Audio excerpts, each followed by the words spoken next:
Okay, അടുത്ത heading എഴുതിക്കോ. Sign convention and lens formula. Heading എഴുതിക്കോ, sign convention and lens formula. ഞാൻ പെട്ടെന്ന് പഠിപ്പിക്കുകയാണ്, എഴുതിയെടുത്തോണേ എല്ലാമേ. Sign convention and lens formula. Sign convention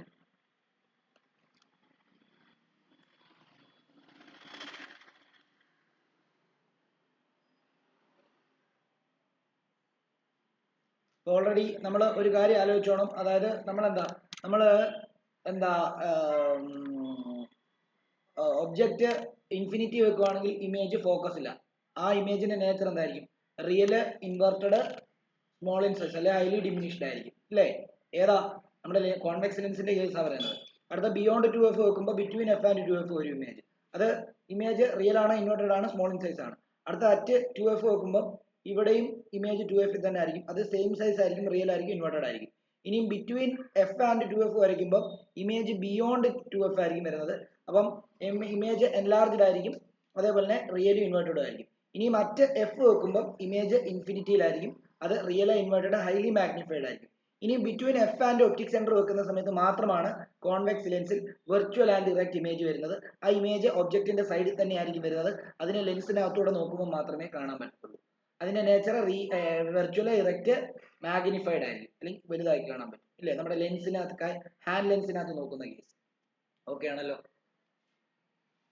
okay, അപ്പം നമുക്ക് ഇനി നമ്മൾ ചെയ്യാൻ പോകുന്നത് എന്താണെന്ന് അറിയാമോ? നമ്മൾ ചെയ്യാൻ പോകുന്നത് എന്താണെന്ന് നോക്കിയോ. നമ്മൾ ഒരു ലെൻസ് വരച്ചു കഴിഞ്ഞാൽ നോക്കിയോ, ലെൻസ് വരച്ചു കഴിഞ്ഞാൽ നോക്കിക്കോളൂ. ലെൻസ് വരയ്ക്കുക, എന്നിട്ട് അതിന്റെ പ്രിൻസിപ്പൽ ആക്സിസ് വരയ്ക്കുക. അതിന്റെ സെന്ററിലായിട്ട് ഒപ്റ്റിക് സെന്റർ വരയ്ക്കുക. എന്നിട്ട് ഇവിടെയാണ് അതിന്റെ F1 വരുന്നത് അല്ലയോ? ശരിയല്ലേ? ഇവിടെയാണ് F1, ഇവിടെയാണ് F2 വരുന്നത്, ഇവിടെയാണ് 2f1 വരുന്നത്, ഇവിടെയാണ് 2f2 വരുന്നത്. ആണല്ലോ? ഓക്കെ, നമുക്കൊരു റേ ഡയഗ്രാം വരയ്ക്കാം. നമുക്ക് object between F and 2f ചുമ്മാ ഒന്ന് വരയ്ക്കാം, ഒരു എക്സാമ്പിൾ പറയാൻ വേണ്ടിയാണ്.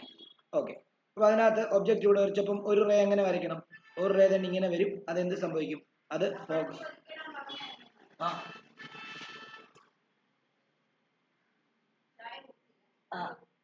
അഭിലാഷിനെ പടക്ക് വിളിക്കാൻ പറയാൻ വേണ്ടിയിട്ട് അങ്ങോട്ട് ഇങ്ങോട്ട് കൊടുക്കും. ഓക്കെ, ഇത് ഫോക്കസിൽ കൂടെ പോകുന്നു. അടുത്ത എന്താ ഫോക്കസിൽ കൂടെ അല്ല, ഒപ്റ്റിക് സെന്ററിൽ കൂടെ പോയി കഴിഞ്ഞാൽ നേരെ പോകും. ആണോ? ആണോടെ? ആണ്. അപ്പൊ ഇത് എവിടെ വന്ന് മീറ്റ് ചെയ്യും? എവിടെ വന്നാ മീറ്റ് ചെയ്യുന്നത്? കണ്ടോ, ഈ പോയിന്റിലായിരിക്കും മീറ്റ് ചെയ്യുന്നത്. ആണല്ലോ? അങ്ങനെയാണെങ്കിൽ ആ പോയിന്റിലല്ലേ നമ്മുടെ ഇമേജ് ഫോം ചെയ്യുന്നത്? നോക്കിയോ, ആ പോയിന്റിലല്ലേ നമ്മുടെ ഇമേജ് ഫോം ചെയ്യുന്നത്? നോക്കിയോ, ഇവിടെ ആയിരിക്കും ഇമേജ് ഫോം ചെയ്യുന്നത്.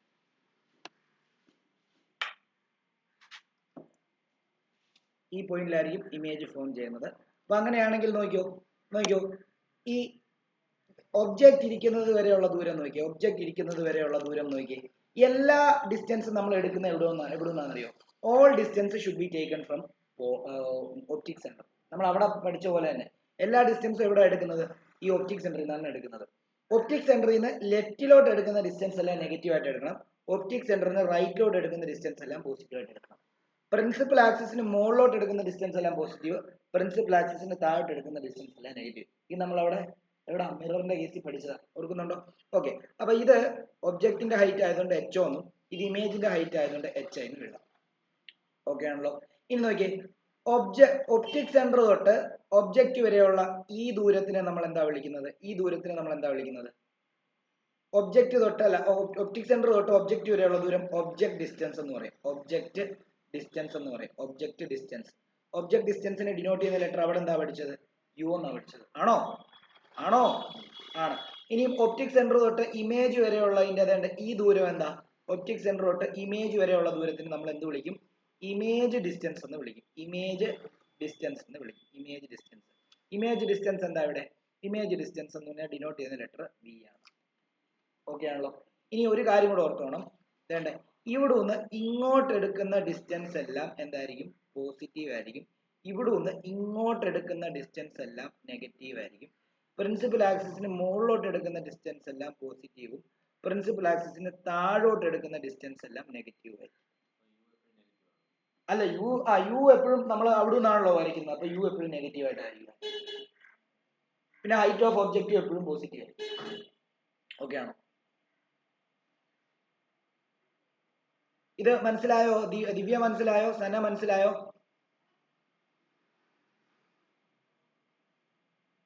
ദിവ്യ, സന, അതേപോലെ തന്നെ നമ്മുടെ അഭിനവ്. ഓക്കെ, ഇനി എപ്പോഴും ആലോചിച്ചു, കോൺവെക്സ് ലെൻസിന്റെ ഫോക്കൽ ലെങ്ത് നമ്മൾ എടുക്കുന്നത് എന്താണെന്ന് അറിയാമോ? കോൺവെക്സ് ലെൻസിന്റെ ഫോക്കൽ ലെങ്ത് നമ്മൾ എടുക്കുന്നത് ഇങ്ങോട്ടേക്കുള്ള ഈ ഫോക്കൽ ലെങ്ത് ആയിരിക്കും എടുക്കുന്നത്. അപ്പൊ ഇതാണ് കോൺവെക്സ് ലെൻസിന്റെ ഫോക്കൽ ലെങ്ത്. കോൺവെക്സ് ലെൻസിന്റെ ഫോക്കൽ ലെങ്ത് എപ്പോഴും എത്രയായിരിക്കും? എപ്പോഴും എന്തായിരിക്കും? പോസിറ്റീവ് ആയിരിക്കും. കണ്ടോ, ഇങ്ങോട്ടല്ലേ എടുക്കുന്നത്, ഇത് എപ്പോഴും പോസിറ്റീവ് ആയിരിക്കും കോൺവെക്സ് ലെൻസിന്റെ. കോൺകേവിന്റെ ഫോക്കൽ ലെങ്ത് എങ്ങോട്ടാണ് എടുക്കുന്നത്? ഇപ്പുറത്തെ സൈഡിലോട്ടാണ് എടുക്കുന്നത്. കോൺകേവിന്റെ ഫോക്കൽ ലെങ്ത് എപ്പോഴും നെഗറ്റീവ് ആയിരിക്കും. അപ്പം നമുക്ക് വേണമെങ്കിൽ ഇങ്ങനെ എഴുതാം, ഒരു ഡോട്ട് ഇട്ടിട്ട് എഴുതാം, all distances should be measured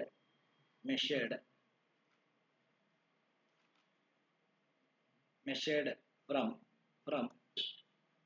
optic center.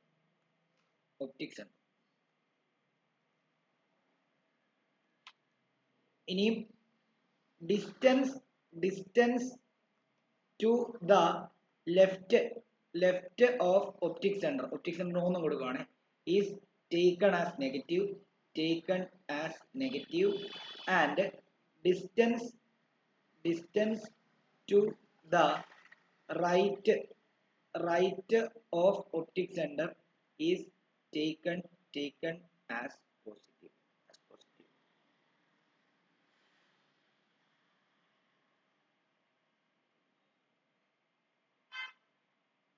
പിന്നെ ഇങ്ങനെ എടുക്കേണ്ടത് distance perpendicular and above distance taken perpendicular and above the principal axis is taken as positive, and distance taken perpendicular and below the principal axis is taken as negative. Okay ആണോ? ഇനി ഒരു കാര്യം കൂടി എഴുതുക, focal length of convex lens is always positive. അടുത്ത dot, focal length of concave lens is always negative.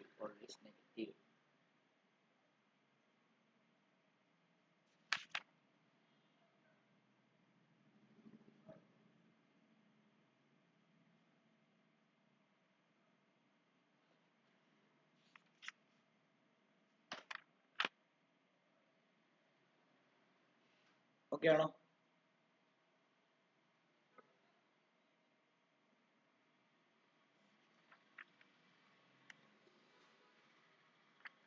Okay, ഇനി linear magnification എന്നൊരു heading കൊടുക്കുക. ലീനിയർ മാഗ്നിഫിക്കേഷൻ, അടുത്ത ഹെഡിങ് ലീനിയർ. അവിടെയും നമ്മൾ പഠിച്ചല്ലേ മാഗ്നിഫിക്കേഷൻ, ഓർക്കുന്നുണ്ടോ? M, linear magnification. Linear magnification എന്താ? M എന്നാ പറയുന്നത്. എന്താ ഈ ലീനിയർ മാഗ്നിഫിക്കേഷൻ എന്ന് പറഞ്ഞു കഴിഞ്ഞാൽ it is the ratio of height of image to the height of object. It is the ratio of height of image to height of object. എന്ന് പറഞ്ഞാൽ m is equal to നമുക്ക് എന്തെന്ന് എഴുതാം? hi divided by h എന്ന് എഴുതാം. ശരിയല്ലേ? height of object to height of image is the ratio of height of image to height of object. ഇനി വേണമെങ്കിൽ also it can be defined as the ratio of image distance to object distance. image distance to object distance.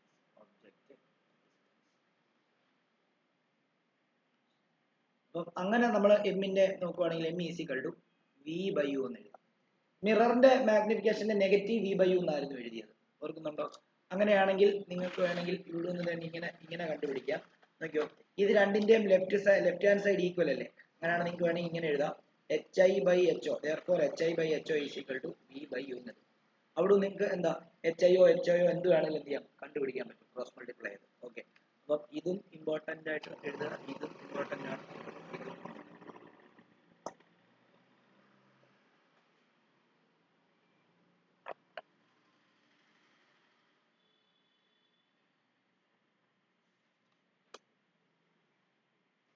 ഇനി ഒരു കാര്യം കൂടെ എഴുതുക, ഒരു dot ഇട്ട്, വളരെ ഇമ്പോർട്ടന്റ് ആണ്, വെരി ഇമ്പോർട്ടന്റ് ആയിട്ടുള്ള സാധനമാണ്, വെരി ഇമ്പോർട്ടന്റ് ആയിട്ടുള്ള സാധനമാണ്. If magnification is positive, image is virtual and erect.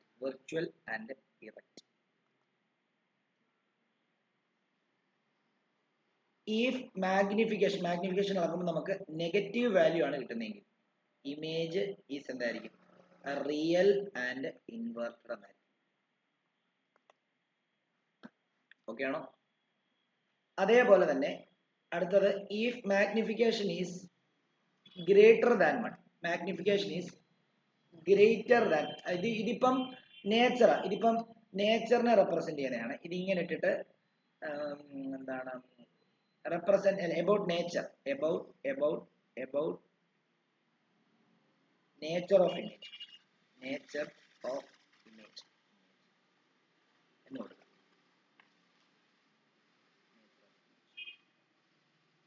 അടുത്തത് ഒരു ഡോട്ട് ഇട്ടിട്ട് എഴുതുക, if magnification is equal to 1, image is same size as that of object. ഇമേജിന്റെ ഒബ്ജക്റ്റിന്റെ സൈസ് സെയിം ആയിട്ടുള്ളത് ഒബ്ജക്റ്റ് എവിടെ വെക്കുമ്പോഴാണ്? ഒബ്ജക്റ്റ് 2f വെക്കുമ്പോഴാണ് അല്ലേ? അപ്പൊ അതിന്റെ മാഗ്നിഫിക്കേഷൻ ചെയ്യുമ്പോൾ നിങ്ങൾക്ക് എന്തായിരിക്കും കിട്ടുന്നത്? 1. മാഗ്നിഫിക്കേഷൻ 1 എന്ന് പറയുമ്പോൾ അതിനർത്ഥം എന്തുവാ? Height of image divide by height of object is equal to 1 എന്നല്ലേ അർത്ഥം? അപ്പം ഇതിന്റെ രണ്ടിന്റെയും ഹൈറ്റ് സെയിം ആയതുകൊണ്ടാണല്ലോ 1 വന്നേ. അപ്പം ഇമേജിന്റെ സൈസും ഒബ്ജക്റ്റിന്റെ സൈസും എന്താ? സെയിം ആണ്. ഓക്കെ, അവിടെ സൈൻ നോക്കരുത് കേട്ടോ. അപ്പൊ മാഗ്നിഫിക്കേഷൻ നിങ്ങൾക്ക് ഇങ്ങനെ വന്നു, മാഗ്നിഫിക്കേഷൻ ഈസ് -1 എന്ന് വന്നു. അപ്പൊ നിങ്ങൾ ചിന്തിക്കല്ലേ, മാഗ്നിഫിക്കേഷൻ -1, -1നെ നിങ്ങൾ -1 ആയിട്ട് കൺസിഡർ ചെയ്യല്ലേ. കാരണം എന്താ? നെഗറ്റീവ് വെർച്വൽ ആണോ ഇറക്റ്റ് ആണോ എന്ന് കണ്ടുപിടിക്കാൻ വേണ്ടി മാത്രമാണ്. സൈസ് കണ്ടുപിടിക്കാൻ ഈ നമ്പർ മാത്രമേ ഉപയോഗിക്കാവൂ. ഓക്കെ, കൺഫ്യൂഷൻ അങ്ങനെ ഒത്തിരി പിള്ളേർക്ക് വരുന്നുണ്ട്, അതുകൊണ്ട് സ്പെസിഫിക് ആയിട്ട് എടുത്ത് പറഞ്ഞതാണ്. അതേപോലെ if magnification is greater than 1, magnification is greater than 1 എന്ന് പറഞ്ഞാൽ അതിനർത്ഥം എന്തോ? നമ്പേഴ്സ് ഏതാ? 1.1 തൊട്ട് ഇങ്ങോട്ടേക്ക് 2, 3, 4 അങ്ങനെയൊക്കെ വരാം. ഓക്കെ, അങ്ങനെയാണെങ്കിൽ എന്താ? മാഗ്നിഫിക്കേഷൻ ഗ്രേറ്റർ ദാൻ 1 ആണെങ്കിൽ ഇമേജ് സൈസ് വലുതായിരിക്കും. Image size is large than object. ഇനിയും if magnification is less than 1 ആണെങ്കിലോ? ലെസ് ദാൻ 1 എന്ന് പറയുമ്പോൾ അവിടെ -1 വരുമോ? നെഗറ്റീവ് നമ്പേഴ്സ് ഈ ലെസ് ദാൻ 1 വരുമോ? ശരിക്കും ലെസ് ദാൻ 1 എന്ന് പറയുമ്പോൾ അതിനകത്ത് നെഗറ്റീവ് നമ്പറും കൂടെ ഉൾപ്പെടുന്നതാണ്. പക്ഷെ ഒരിക്കലും ലെസ് ദാൻ 1 എന്ന് പറയുമ്പോൾ നെഗറ്റീവ് നമ്പറിനെ ഉൾപ്പെടുത്താൻ പാടില്ല. 0 വരെയുള്ള നമ്പർ മാത്രമേ ഉള്ളൂ ലെസ് ദാൻ 1 പെടുന്നത്. അതായത് 0 തൊട്ട് എന്താ 1 വരെയുള്ള നമ്പറുകളാണ് നമ്മൾ ഉദ്ദേശിക്കുന്നത് കേട്ടോ. അതായത് 0.1, 0.5, 0.6, 0.7, 0.7 അങ്ങനെയൊക്കെ വരുവാണ് അത് ഉദ്ദേശിക്കുന്നത്. അതായത് നെഗറ്റീവ് നമ്പറും ഇപ്പൊ നിങ്ങൾക്ക് വേണം ലോജിക്കായിട്ട് ചിന്തിക്കാം, 1നെക്കാട്ടിലും ചെറിയ നമ്പർ അല്ലേ -1 എന്ന് പറഞ്ഞാൽ, -2, -3. അപ്പൊ അങ്ങനെ വരുന്ന സമയത്ത് നെഗറ്റീവ് അവിടെ കൺസിഡർ ചെയ്യാൻ പാടില്ല. നെഗറ്റീവ് കൺസിഡർ ചെയ്യേണ്ടത് ഇമേജ് വെർച്വൽ ആണോ ഇറക്റ്റ് ആണോ അറിയാൻ വേണ്ടിയാണ്. അപ്പൊ അപ്പുറത്തെ നമ്പർ മാത്രമേ കൺസിഡർ ചെയ്യാൻ പാടുള്ളൂ. ഓക്കെ ആണല്ലോ? അപ്പൊ എന്താ?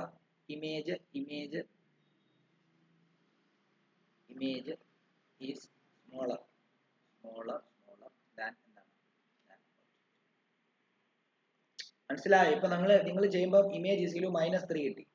നിങ്ങൾ അപ്പൊ എന്താ ഇമേജ് ലെസ് ദാൻ 1 ആയിട്ട് എടുക്കുമോ ഗ്രേറ്റർ ദാൻ 1 ആയിട്ട് എടുക്കുമോ? ഗ്രേറ്റർ ദാൻ 1 ആയിട്ട് എടുക്കാവൂ. കാരണം എന്താ? ഈ -3 ആയിട്ട് നിങ്ങൾ കൺസിഡർ ചെയ്യരുത്. -3 1നെക്കാളും ചെറിയ നമ്പറാണ്. പക്ഷെ അവിടെ മൈനസ്, അതിനകത്ത് സൈസ് പറയുമ്പോൾ മൈനസ് കൂട്ടണ്ട. 3 എന്ന് എടുത്താൽ മതി. മാഗ്നിഫിക്കേഷൻ 3 എന്ന് പറഞ്ഞാൽ ഗ്രേറ്റർ ദാൻ 1. അപ്പോൾ ലാർജ് ആയിരിക്കും. മനസ്സിലായോ? നെഗറ്റീവ് വന്നപ്പോൾ ആ ഇമേജ് എന്തായി? നെഗറ്റീവ് എന്ന ഇമേജ് റിയലും ഇൻവേർട്ടഡും ആയെന്നുള്ള കാര്യം പറയാൻ വേണ്ടിയാണ് നെഗറ്റീവ്. മനസ്സിലായോ? അങ്ങനെ പറയാവോ, അല്ലെ തെറ്റിപ്പോ? കൺഫ്യൂഷൻ എന്തെങ്കിലും ഉണ്ടെങ്കിൽ പറയാം.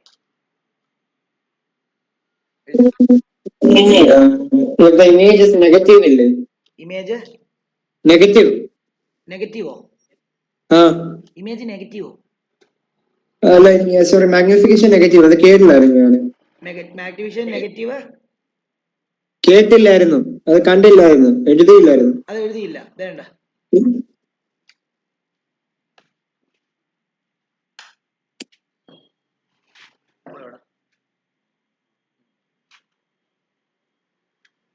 എഴുതി സാറേ. ഓക്കെ, ഈ കൺഫ്യൂഷൻ ഒന്നും ഇല്ലല്ലോ ദിവ്യ, സന, അതേപോലെ 3 പേർക്കും? ഇല്ല.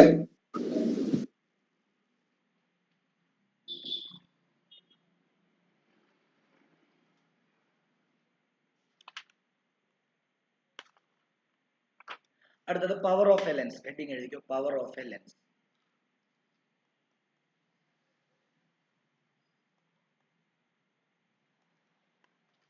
Power of a lens.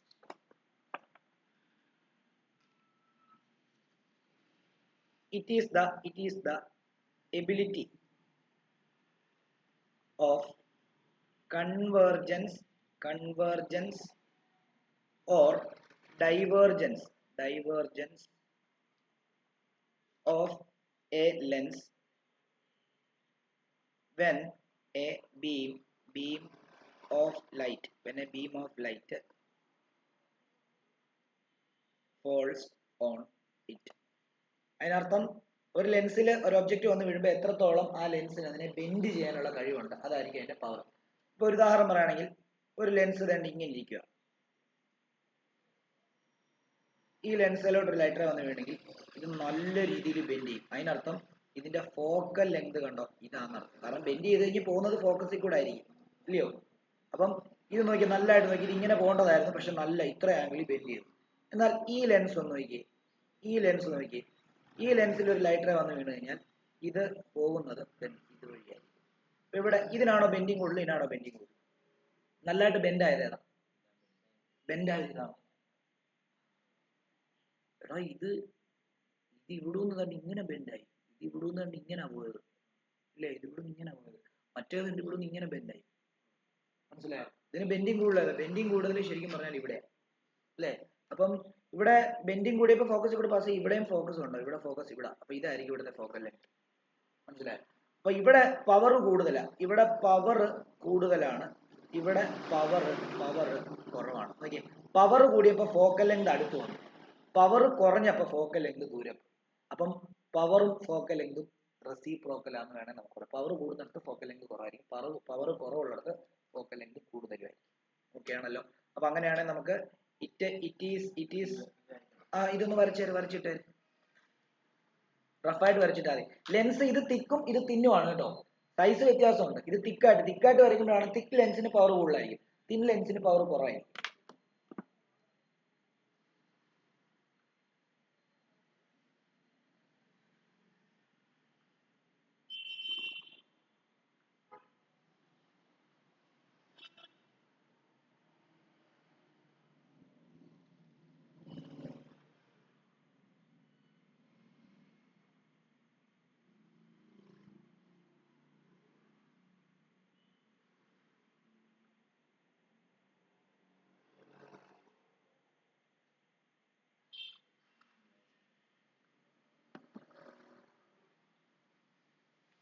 Okay.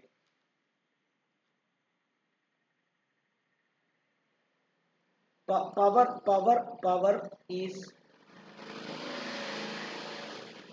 the reciprocal of focal length. Reciprocal of focal length.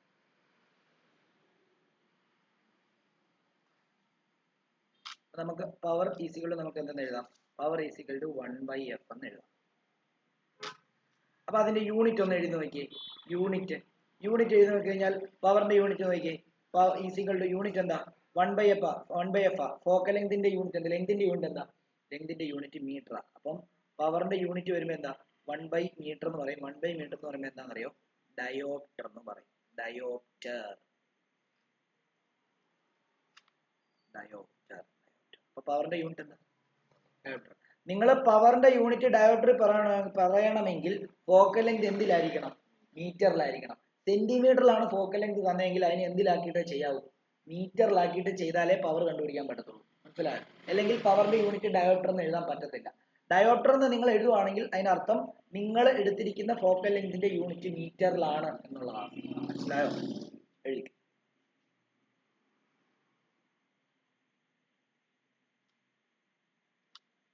ഇനി കോൺവെക്സ് ലെൻസിന്റെ പവർ എപ്പോഴും പോസിറ്റീവും കോൺകേവ് ലെൻസിന്റെ പവർ എപ്പോഴും നെഗറ്റീവ് ആയിരിക്കും. അപ്പം power of A convex lens is positive. Power of a concave lens is negative.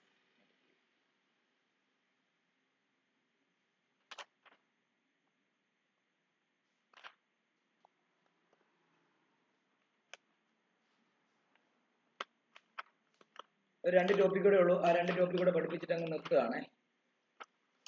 ആ 2 topic കൂടെ ഇപ്പൊ അങ്ങ് എടുക്കുക. അതുകൂടെ ഉള്ളൂ, തീർക്കുക. അടുത്ത എഴുതിയോ, magnifying glass and application of lenses. Magnifying glass and application of lenses.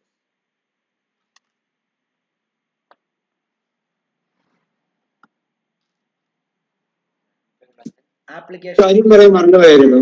ഏതാ മോനെ? ഒരു കാര്യം പറയാൻ മറന്നുപോയായിരുന്നു. ചോദിച്ചോ, പറഞ്ഞോ. ഹലോ, എന്റെ അടുത്ത മാസം ഫിസിക്സിന്റെ മോഡൽ എക്സാം തുടങ്ങുക.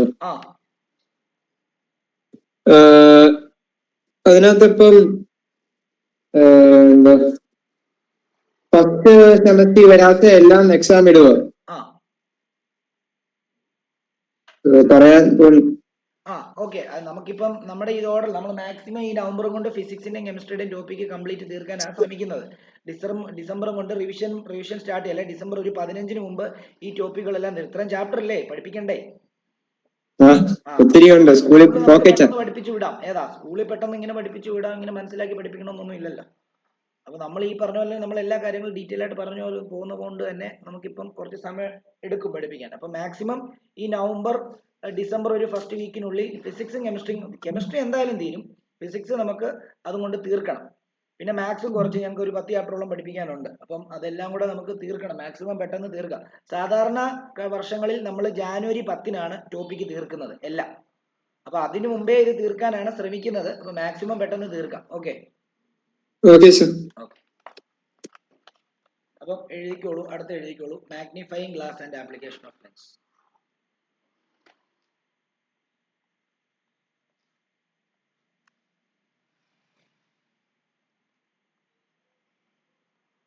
magnifying glass and application of lens. application of lens.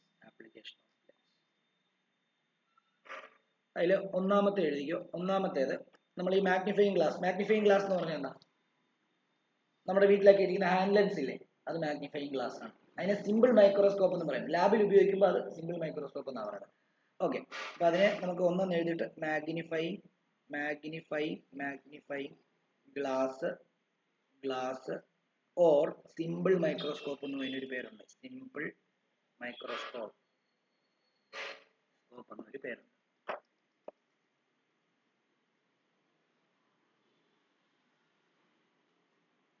ഈ സിമ്പിൾ മൈക്രോസ്കോപ്പിന്റെ പ്രത്യേകത എന്താ? ചെറിയ ഒബ്ജക്റ്റുകളെയൊക്കെ വലുതാക്കി കാണാൻ വേണ്ടിയാണ് നമ്മൾ ഉപയോഗിക്കുന്നത്. ശരിയല്ലേ? അതായത് ഇച്ചിരി പ്രായമുള്ള ആൾക്കാർക്കൊക്കെ ചെറിയ അക്ഷരങ്ങളൊന്നും കാണത്തില്ല. അപ്പൊ എന്ത് ചെയ്യും? അവരിത് വെച്ചിട്ട് വായിക്കും. ആണോ? ആണ്. അതേപോലെ തന്നെ മെഡിക്കൽ സ്റ്റോറിൽ നിൽക്കുന്ന ചേച്ചിമാരും ചേട്ടന്മാരും ഒക്കെ ഈ മരുന്നേൽ എഴുതിയിരിക്കുന്നത് ഇപ്പൊ നിങ്ങൾക്കും അല്ല എനിക്കും ഒക്കെ കാണാം. പക്ഷെ കുറച്ചുകൂടെ പ്രായമായി കഴിഞ്ഞ് കഴിഞ്ഞാൽ എന്ത് സംഭവിക്കും? കണ്ണിന്റെ കാഴ്ചയുടെ പ്രശ്നം ഉള്ളതുകൊണ്ട് തന്നെ നമുക്കത് കാണാൻ പറ്റും. അപ്പൊ അങ്ങനെയുള്ള അവസരങ്ങളിൽ അത് മാഗ്നിഫൈ ചെയ്ത് കാണാൻ വേണ്ടിയാണ് നമ്മൾ ലാബില് സിമ്പിൾ മൈക്രോസ്കോപ്പ് ഉപയോഗിക്കുന്നത്. അതിനകത്ത് ഈ ലെൻസ് ഇത് തന്നെ ഉപയോഗിക്കുന്നത്. പക്ഷെ അതിനൊരു ഒരു ഡിവൈസ് ആണ്, ഒരു ഇൻസ്ട്രുമെന്റ് ആണ്. അപ്പൊ അതിന്റെ അറ്റത്ത് നമ്മളിങ്ങനെ നോക്കുന്നത് നമുക്ക് സൂം ചെയ്യാനും സൂം ഔട്ട് ചെയ്യാനും ഒക്കെ പറ്റും.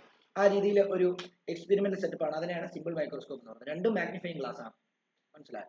അപ്പൊ അവിടെ ഈ ചെറിയ ഉള്ളിത്തോല്, മറ്റേ എന്താണ് ചീക്കിന്റെ സെല്ല് എടുത്തിട്ട് നിങ്ങൾക്ക് നോക്കാനൊക്കെ ഇല്ലേ, ഉള്ളിയുടെ സെല്ല്, ഉള്ളിയുടെ തോലെടുത്തിട്ട് നിങ്ങൾ മൈക്രോസ്കോപ്പിന്റെ അടി വെച്ച് നോക്കിക്കഴിഞ്ഞാൽ നിങ്ങൾക്ക് അതിനകത്ത് സെല്ലുകളൊക്കെ കാണാൻ പറ്റും. അങ്ങനെ വളരെ ചെറിയ ഓർഗാനിസത്തിനും ഇല്ല വളരെ ചെറിയ കാര്യങ്ങളൊക്കെ വലുതാക്കി കാണാൻ വേണ്ടി ഉപയോഗിക്കുന്ന ഒരു ഡിവൈസ് ആണ് എന്ത് മാഗ്നിഫൈയിങ് ഗ്ലാസ് അഥവാ എന്താണ് സിമ്പിൾ മൈക്രോസ്കോപ്പ്. അപ്പം അത് നമുക്ക് വേണമെങ്കിൽ ഇങ്ങനെ എഴുതാം. ആദ്യം നമ്മുടെ നേക്കഡ് ഐ കൊണ്ട് നമുക്ക് കാണാൻ പറ്റുന്ന ഏറ്റവും അടുത്ത ഡിസ്റ്റൻസ് ഏതാ? നേക്കഡ് ഐ കൊണ്ട് നമുക്ക് കാണാൻ പറ്റുന്ന ഏറ്റവും അടുത്തുള്ള ഡിസ്റ്റൻസ് 25 സെന്റിമീറ്റർ ആണ്. ആ 25 സെന്റിമീറ്ററിന് താഴോട്ട് വരുന്ന സാധനം നിങ്ങളൊന്ന് ആലോചിച്ച് നോക്കിയേ. നിങ്ങളൊരു ഫോൺ എടുത്തിട്ട് നിങ്ങൾ ഇങ്ങനെ ഒരു കാര്യം വായിച്ചുകൊണ്ടിരിക്കുക. ഇങ്ങനെ വെക്കുമ്പോഴാണ് അത്യാവശ്യം ഓക്കെ. എന്നാൽ ഇങ്ങനെ അടുത്തോട്ട് വരുമ്പോൾ എന്ത് സംഭവിക്കും? നിങ്ങളുടെ കണ്ണിന് സ്ട്രെയിൻ ഉണ്ടാവും. നിങ്ങളുടെ കണ്ണ് കോങ്കണ്ണ് പോലെ ആയിപ്പോവും. കോങ്കണ്ണ് നിങ്ങൾക്ക് വായിക്കാൻ പറ്റുമോ? ഇല്ല, കണ്ണിന് സ്ട്രെയിൻ ഉണ്ടാവും. അപ്പൊ കണ്ണിന് കാണാൻ പറ്റുന്ന അല്ലെങ്കിൽ ക്ലിയർ ആയിട്ട് കാണാൻ പറ്റുന്ന ഒരു പർട്ടിക്കുലർ ഡിസ്റ്റൻസ് ഉണ്ട്. അതിനെ least distance of distinct vision എന്നാണ് പറയുന്നത്. ഓക്കെ, അതെപ്പോഴും നോർമൽ ഹെൽത്തി ഐക്ക് 25 സെന്റിമീറ്റർ. ഓക്കെ ആണല്ലോ? അപ്പൊ ആദ്യം എഴുതുക for a normal I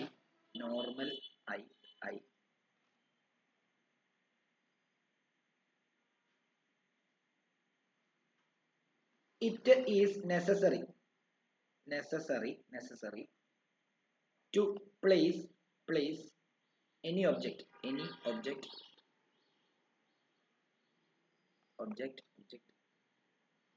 at least 25 centimeter distance from the eye which is called as the least distance of distinct vision.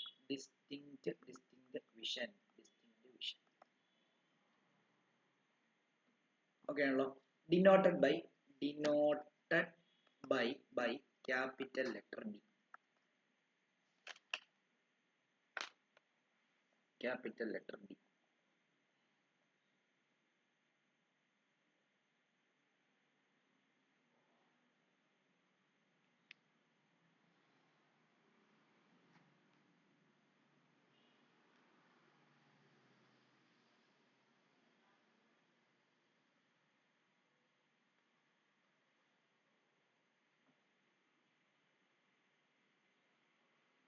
Okay, നമ്മൾ ഇവിടെ ഏത് റേ ഡയഗ്രാം ആണെന്ന് അറിയോ വരയ്ക്കേണ്ടത്?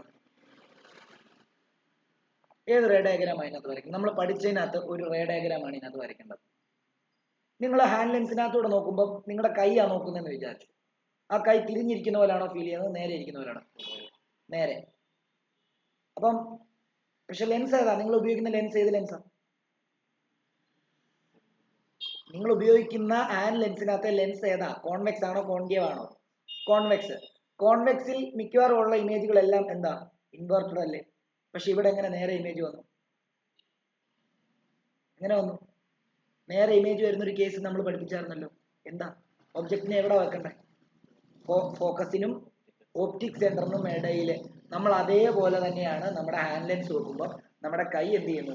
നമ്മുടെ കൈ, അതായത് നമ്മള് കൃത്യമായിട്ട് പറയുകയാണെങ്കിൽ നോക്കിയോ, ഇപ്പം ഒരു ഉദാഹരണം പറയാം. ഇത് നമ്മുടെ ഹാൻഡ് ലെൻസ് ആണെന്ന് വിചാരിച്ചു. ഇത് നമ്മുടെ ഹാൻഡ് ലെൻസ്, ഇത് നമ്മുടെ കണ്ണ്, ഓക്കെ. അപ്പം ഈ ഹാൻഡ് ലെൻസും നമ്മുടെ ഈ കണ്ണിനകത്ത് നമുക്ക് ഒരിക്കലും ഇവിടെ സ്ക്രീൻ വെച്ചാൽ കാണാൻ പറ്റത്തില്ല. കാരണം ഇത് വെർച്വൽ ഇമേജ് എന്ന് പറയുന്ന പ്രത്യേകത എന്താ? സ്ക്രീൻ വെച്ചാൽ കാണാൻ പറ്റത്തില്ല. പക്ഷെ നമുക്ക് എങ്ങനെ കാണാൻ പറ്റും? ഈ ലെൻസിന്റെ ഉള്ളിലൂടെ നോക്കിയാൽ മാത്രമേ ഇതിനെ കാണാൻ പറ്റത്തുള്ളൂ. അപ്പൊ ലെൻസിന്റെ ഉള്ളിലൂടെ നോക്കുമ്പോൾ നമ്മൾ ഈ ലെൻസിൽ നിന്ന് ആ ഇമേജിന് ഒരു 25 സെന്റിമീറ്റർ വരുന്ന രീതിയിൽ വേണം നമ്മൾ എന്ത് ചെയ്യും? കൈനോട്ടക്കാരൊക്കെ കൈ നോക്കുമ്പോൾ നിങ്ങൾ കണ്ടിട്ടില്ലേ? കൈ അങ്ങോട്ടും ഇങ്ങോട്ടും ഒക്കെ നീക്കുന്നത്. അപ്പൊ അത് കൃത്യമായിട്ട് ആ 25 സെന്റിമീറ്ററിൽ ഈ ലെൻസിൽ നിന്ന് കൃത്യം, ഇത് നമ്മുടെ കൈയാണെങ്കിൽ ലെൻസിൽ നിന്ന് കൃത്യം 25 സെന്റിമീറ്റർ വരുമ്പോഴാണ് കൃത്യമായിട്ട് എന്ത് ചെയ്യുന്നത്? നമുക്കത് കാണാൻ പറ്റുന്നത്. അപ്പൊ എന്നാൽ നമുക്ക് ഈ 25 സെന്റിമീറ്റർ അളക്കാൻ പറ്റുമോ? ഇല്ല. കാരണം എന്താ? ഇവിടെ അങ്ങനെ ഒരു റിയൽ ഇമേജ് ഒന്നും ഇല്ല, വെർച്വൽ ഇമേജാണ്. നമ്മൾ ഈ കൈ ഇങ്ങനെ അഡ്ജസ്റ്റ് ചെയ്യുന്നതിനനുസരിച്ച് ഏറ്റവും ക്ലിയർ വരുന്ന എവിടെയാണോ അതായിരിക്കും 25 സെന്റിമീറ്റർ. കാരണം 25 സെന്റിമീറ്റർ ഡിസ്റ്റൻസ് വന്നാലേ എന്ത് ചെയ്യാൻ പറ്റത്തുള്ളൂ? കണ്ണിന് നന്നായിട്ട് കാണാൻ പറ്റത്തുള്ളൂ. അപ്പൊ എപ്പോഴും അപ്പം നിങ്ങൾ ചോദിക്കും, അപ്പൊ ഈ ഡിസ്റ്റൻസ് കൂട്ടത്തില്ലേന്ന് ചോദിക്കും. കണ്ണും ലെൻസും തമ്മിലുള്ള ഡിസ്റ്റൻസ് വരുമ്പോൾ 25 കൂടത്തില്ലേ? നമ്മൾ ആ ഡിസ്റ്റൻസിനെ നെഗ്ലക്ട് ചെയ്ത് കളയുക. നമ്മൾ ഇങ്ങനല്ലേ നോക്കുന്നേ? ഇല്ലേ? ഇങ്ങനല്ലേ നോക്കുന്നേ? കണ്ണിന്റെ തൊട്ടടുത്ത് വെച്ചല്ലേ നോക്കുന്നേ? മാക്സിമം എത്ര സെന്റിമീറ്റർ കാണും? ഒരു 2 സെന്റിമീറ്റർ കാണും, അല്ലെ ഒരു 3 സെന്റിമീറ്റർ കാണും. അതിനെ എങ്ങനെ കളക്ട് ചെയ്തു? മനസ്സിലായോ? അഭിനവിന് മനസ്സിലായോ? സർ. ആ, അപ്പം ഈ ഹാൻഡ് ലെൻസിന്റെ ഇമേജ് എന്ന് പറഞ്ഞു കഴിഞ്ഞാൽ നമുക്ക് ഒബ്ജക്റ്റ് ബിറ്റ്വീൻ എഫ് ആൻഡ് ഓ ഇത് വരയ്ക്കണ്ടായിരുന്നോ? വരയ്ക്കണം. നമ്മൾ വരയ്ക്കാൻ പോവാ. അതിന് മുമ്പ് ഒരു കാര്യം എഴുതണം. ഒരു ഡോട്ട് ഇട്ടിട്ട് എഴുതിക്കോ. ഒരു ഡോട്ട് ഇട്ടിട്ട് എഴുതിക്കോ. The lens way of using microscope. Way of using microscope.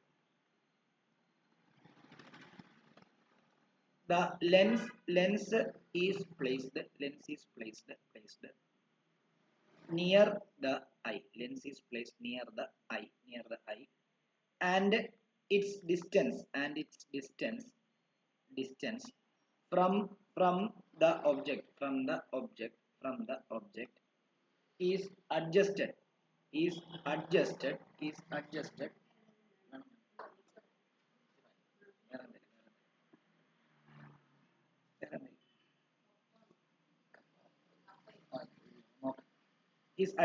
നല്ലതാണെങ്കിൽ മതി. adjusted such that the image is formed behind the object at a distance d from the lens. That is d is equal to 25 centimeter. ആണല്ലോ for normal eye. ഇല്ലേ? ശരിയല്ലേ? ആണോ? Correct ആണോ? Okay.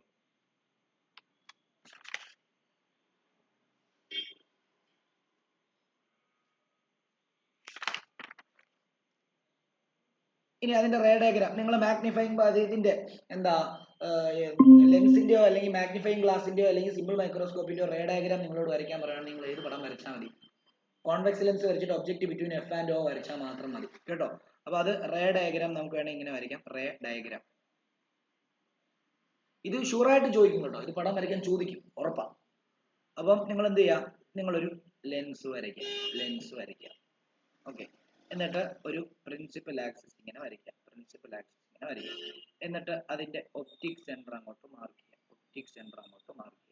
എന്നിട്ട് അതിന്റെ എന്താണ് ഫോക്കസ്, അതായത് ഇത് F1 ആണെന്ന് നമുക്കറിയാം, ഇത് F2 ആണെന്നറിയാം. അതിന്റെ ഇരട്ടി 2F1 ആണെന്നറിയാം, അതിന്റെ ഇരട്ടി 2F2 ആണെന്നറിയാം.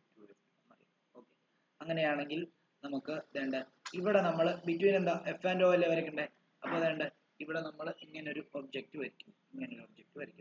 അപ്പൊ അതിൽ നിന്ന് ഒരു ലെറ്റർ എങ്ങനെ വരണം? പാരലൽ ആയിട്ട് വരണം. അത് എവിടെ കൂടെ പാസ് ചെയ്യും? റിഫ്രാക്ഷൻ കഴിഞ്ഞ് ഫോക്കസിൽ കൂടെ. അടുത്തത് തന്നെ ഇങ്ങനെ പോകും. ഓക്കെ. ഞാനിപ്പോ ഇച്ചിരി വരച്ചത് ഇച്ചിരി മാറിപ്പോയി. ഒരു സെക്കൻഡ്.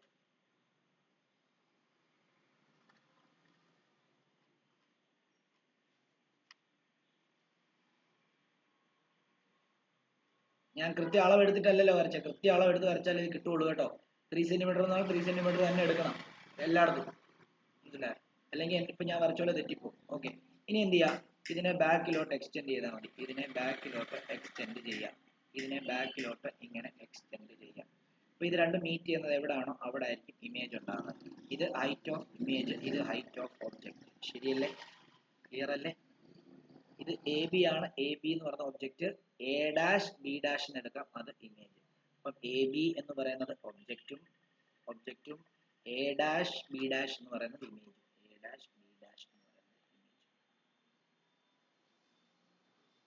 ഇനി ഇതിന്റെ മാഗ്നിഫൈങ് പവർ എന്ന് പറഞ്ഞൊരു ഇതുണ്ട്. അതിനൊരു ഇക്വേഷൻ ഉണ്ട്, അത് പഠിക്കണം. Magnify power of simple microscope അല്ലെങ്കിൽ മാഗ്നിഫൈങ് ഗ്ലാസ്.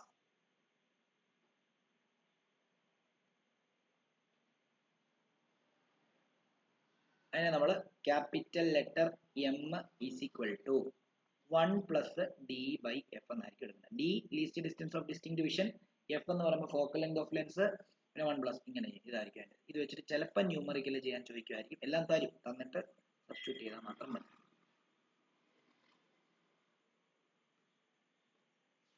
ഇനി നമുക്ക് ഇതിന്റെ ആപ്ലിക്കേഷനും കൂടെ ഉള്ളൂ. ഈ ചാപ്റ്റർ തീർന്നു. പിന്നെ ഇങ്ങോട്ടേക്കുള്ളതൊന്നും പഠിക്കണ്ട കേട്ടോ. അതായത് experimental determination of focal length of convex lens.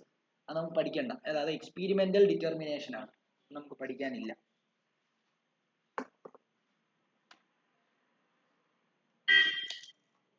Okay ആണോ?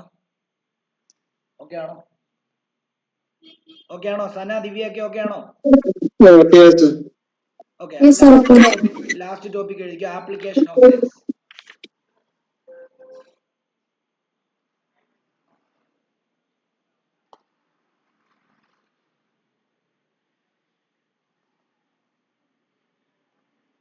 Application of lens.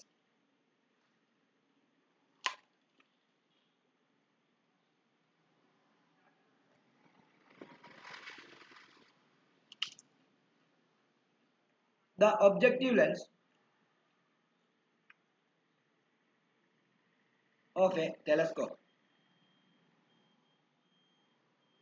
camera, projector is a convex lens. ഇല്ലേ, ഈ ക്യാമറയ്ക്കകത്തെ ലെൻസ്, പ്രൊജക്ടറിനകത്തെ ലെൻസ്, ടെലസ്കോപ്പിനകത്തെ ലെൻസ് എല്ലാം എന്താ? Convex lens. അപ്പൊ അതിനെല്ലാതെ ആ ലെൻസിന് അവിടെ ഒരു ആപ്ലിക്കേഷൻ ഉണ്ടാവുക അല്ലേ. രണ്ടാമത്തേത്, നമ്മുടെ കണ്ണിന്റെ ലെൻസ്, അവർ eye lens is also a convex lens.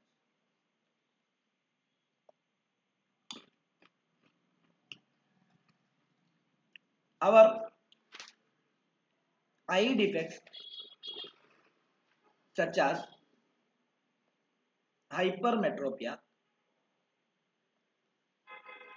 bracketലെ long sightedness,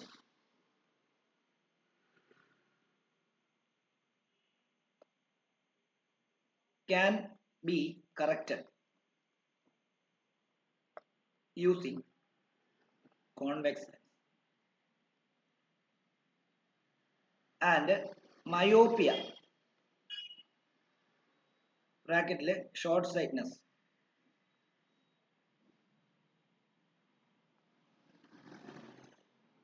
can be corrected using concave lens.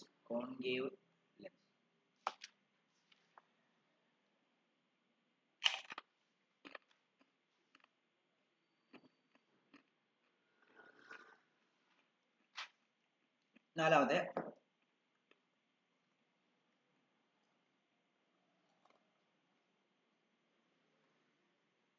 lens used in simple microscope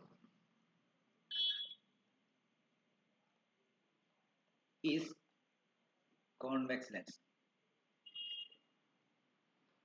നിങ്ങൾ ആലോചിച്ചോണം, ഈ നേരത്തെ കാര്യം പറയുമ്പോൾ ഹൈപ്പർമെട്രോപ്പിയ എന്ന് പറയുമ്പോൾ ലോങ് സൈറ്റ്നസ്, ദൂരെയുള്ളത് കാണാൻ അടുത്തുള്ളത് കാണാൻ പറ്റത്തില്ല.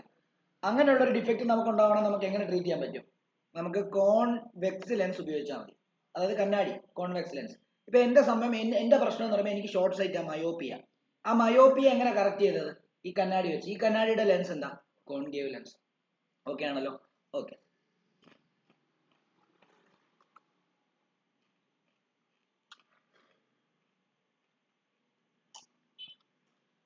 അഞ്ചാമത്തേത്, in the collimator of spectroscope,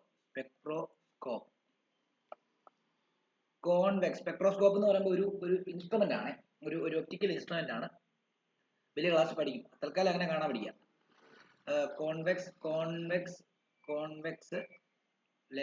lens is used for obtaining parallel beam of light.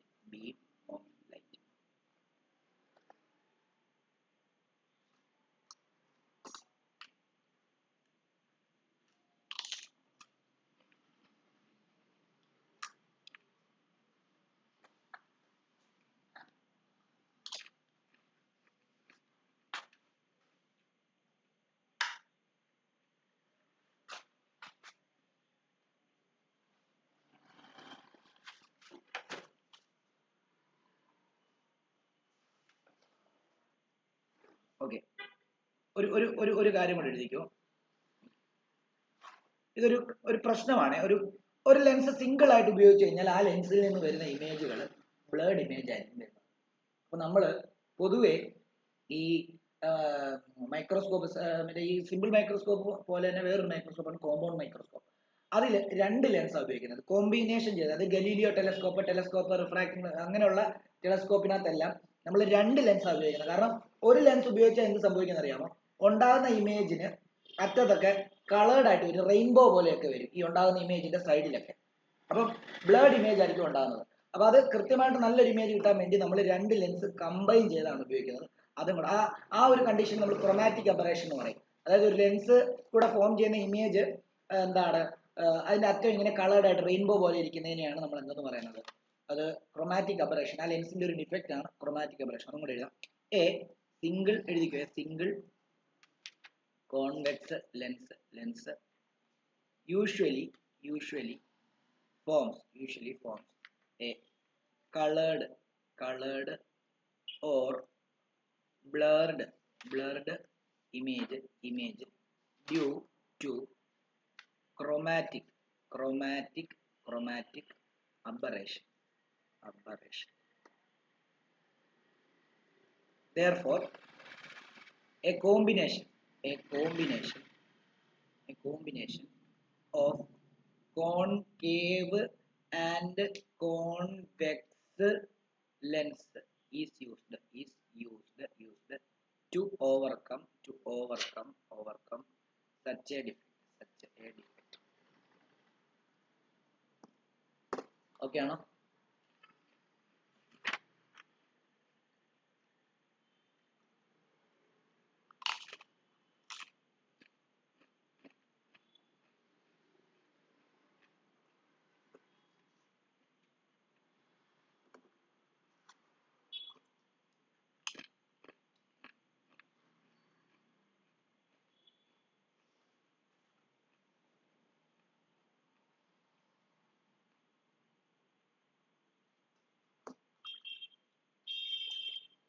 ഇനിയും ഒരു കോൺവെക്സ് ലെൻസിനെയും കോൺകേവ് ലെൻസിനെയും ടച്ച് ചെയ്തും അതിൽ നിന്ന് ഫോം ചെയ്യുന്ന ഇമേജിനെ നോക്കിയും എങ്ങനെ നമുക്ക് മനസ്സിലാക്കാൻ പറ്റും? ടച്ച് ചെയ്ത് കഴിഞ്ഞാൽ നടുഭാഗം തിക്കാണെങ്കിൽ നമുക്കറിയാം കോൺവെക്സ് ആണ്. നടുഭാഗം ഇങ്ങനെ ചെറുതാണെങ്കിൽ നമുക്ക് മനസ്സിലാക്കാം അത് കോൺകേവ് ആണ്. മറ്റേ കോൺവെക്സ്, നടുഭാഗം തിക്കാണെങ്കിൽ കോൺവെക്സ്. ഇനി അതിന് ഇമേജ് കണ്ടാലോ?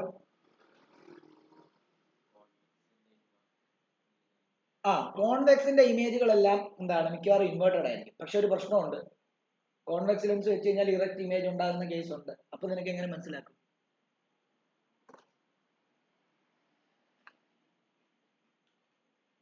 അപ്പം ഒരു കണ്ടീഷൻ ഉണ്ട്, കോൺവെക്സിൽ ഇറക്റ്റ് ഇമേജ് ഉണ്ടാകുന്നത് എപ്പോൾ മാത്രമേ ഉള്ളൂ? ഫോക്കസിന്റെ ഒപ്റ്റിക് സെന്ററിൽ എത്തുമ്പോൾ. അതിന്റെ ഇമേജിന്റെ പ്രത്യേകത എന്താ? മാഗ്നിഫൈഡ് ആയിരിക്കും.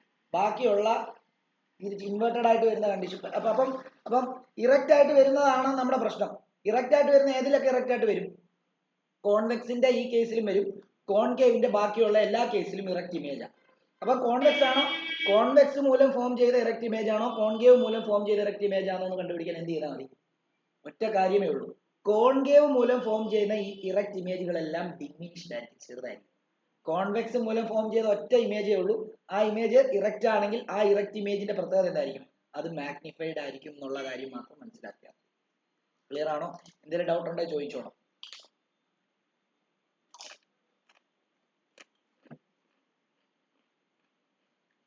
സനേ ഓക്കെ ആണോ? Yes, sir.